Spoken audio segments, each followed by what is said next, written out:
Today we are going to discuss what is the meaning of developed countries. Developed countries mean where the economic growth and economic development both are achieved by the country, and now the economic growth process is going on, and in this process they are able to increase their capital resources, they are able to improve their efficiency in labor, they are comparatively better organized in terms of the production in all areas of their life. So let's discuss now what are the highlights of the developed countries. Let us see. The first one is significance of industrial sector, high rate of capital formation, uses of high production and skills, low growth of population, per capita gross national income. So let's discuss in detail. First one is significance of industrial sector. Basically in the developed countries, the industrial sector is having more significance compared to treasury sector or agricultural sector. The reason behind is that because in the industrial sector there is a surety of income, there is a surety of research and innovation. In the agriculture it is up to great extent depend on the weather, and treasury sector is basically depend on the primary and industrial sector. But the industrial sector no doubt depend on the agricultural sector, but still there is a lot of scope for the research and innovation, there is a permanent source of income. So basically all the developed countries are more focused to the industrial sector. Through the industries they are able to provide job to many person, and moreover when a person will work in the industry, he or she is supposed to be educated and skilled. So indirectly they are able to control the population, they are able to educate them, they are able to train them, and as well as they are able to increase their standard of living.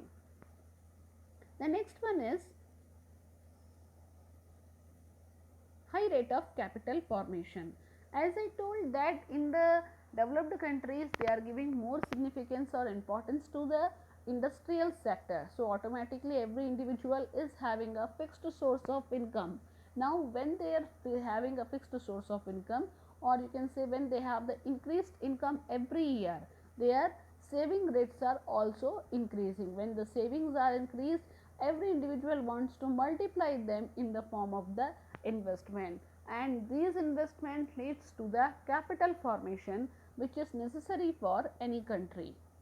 The third one is uses of high production and skills. The most important thing in the developed country is that when they are using the skills for the production, they are not only thinking what they are going to do today or what is their plan for the next 1 week. They will make a plan for the next 5 years or 10 years. They will go for the optimum uses of the resources. They will check how they are able to reduce the wastages, they will see how they are able to recycle the things, they will see how they are able to modify the product, so that they are able to catch all the customers, now those who are not under their track, or you can say not those the customer, those who are not buying their products. So for this recycling they will check what are the stuff which they can recycle on site, what are the stuffs which they have to recycle off site as well. The next one is low growth of population. Now when an individual basically is involved in the industrial sector where there is a huge scope of increased income, and for this increased income to work in the industrial sector a person has to be educated. When a person is educated, the he or she knows what is the pros and cons of the increased population. They will minimize the size of their family, they want to give a better quality life to their kids instead of the quantity of life. So that's why we can see in the all major developed countries the population growth rate is comparatively very low. The next, per capita gross national income. So in these countries when the national income is increased and the population is less, then now automatically we will realize when the national income is divided by the total population, the average per capita income will be also increased.